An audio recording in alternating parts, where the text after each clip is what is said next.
The woman riding with Daunte Wright told jurors she relives the deadly shooting every day. Wright died during an arrest in Brooklyn Center last spring.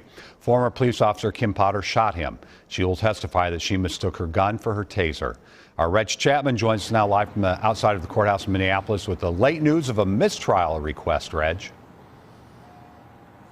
Well, Frank, the biggest drama came after the jury left for the day. The defense team asking for a mistrial, saying the prosecution is presenting evidence that isn't relevant. Well, the judge quickly denied that request.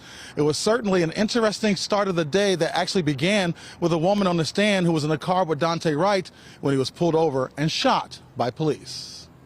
Because I replay that image in my head daily. Alayna Albrecht-Payton struggled to control her emotions as she recounted the moment she saw Daunte Wright take a bullet to his chest. What she does remember is a loud boom from the gunshot. Her next memory, to crash into another car after taking off from the scene where Wright was shot. He just had his arms folded, kind of, and he's just like, just gasping, just like, he just wasn't saying anything.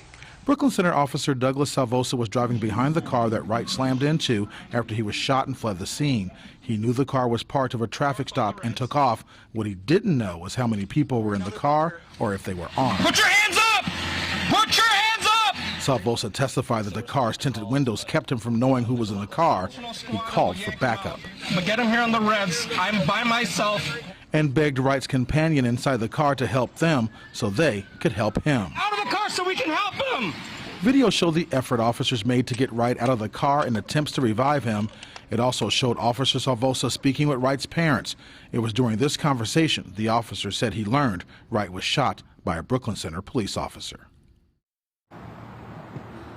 Now, the judge also made moves to limit the exposure to the jury of pictures of Daunte Wright's autopsy as well as video of officers trying to resuscitate him.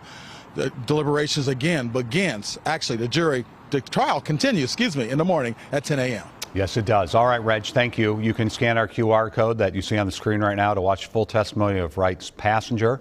We'll replay it at 7 o'clock on CBSN Minnesota.